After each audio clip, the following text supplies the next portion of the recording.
For this question, we're going to compare the solubility of pairs of substances, and the solubility will be in water. And a few things to remember. Water is highly polar. So for us, because this is going to be our solvent, it is a highly polar solvent.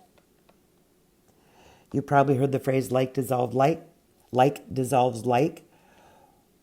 Water will dissolve, hydrate, solvate, whatever you want to say, many ionic substances and polar substances. And our first pair of substances will be potassium fluoride and glucose. Potassium fluoride is a strong electrolyte, which means it will dissociate completely into aqueous potassium ions and aqueous fluoride ions. These will be completely solvated, completely hydrated, surrounded by waters. Glucose is a polar molecule that does not ionize.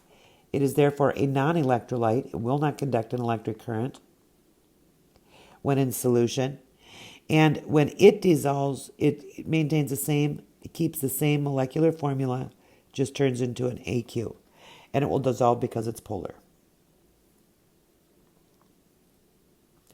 Okay, our next set of substances are rubidium chloride and silver chloride.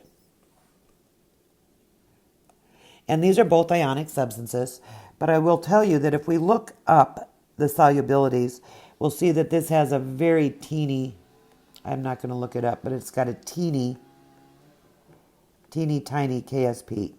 It's for all practical purposes insoluble in water. And this is soluble in water. In fact, it's considered a strong electrolyte, so it'll dissociate completely.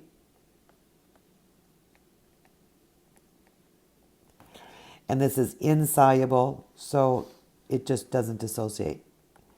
In fact, it would be a precipitate, so that one isn't gonna, it'll just fall out of solution. The third set of compounds, I didn't write them down here. Let me see if I can find them. Oh, I did these out of order.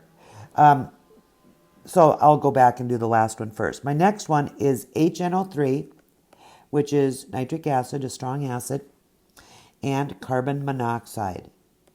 This is one of our strong acids, which means it dissociates completely.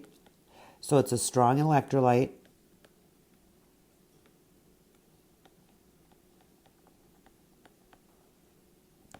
And carbon monoxide is only what I looked up said sparingly soluble. I'm going to say slightly soluble because that's what you're probably going to run into most often. Slightly soluble. Not much of it will dissolve. And it's molecular. So this is going to be like a non-electrolyte. And the only exceptions with that would be if it was going to make carbonic acid. If it was going to react with water to form carbonic acid, which of course is a weak electrolyte. So the difference on this is this will dissociate completely, and this will probably just bubble out of solution. And then the one I forgot to do was a polar solute versus a non-polar solute.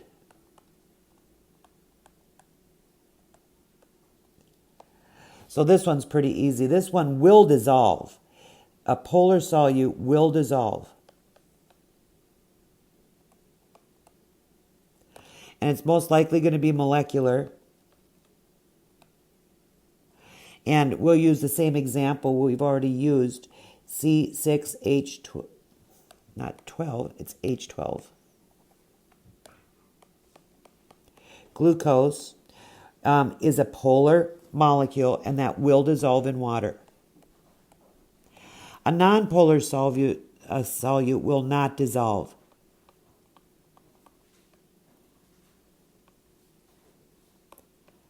in water. And that's an easy way to remember this is like dissolves like. Water's polar, so it will dissolve something with a some kind of polar tendency. And ionic can often be considered like polar on steroids. Problem's done.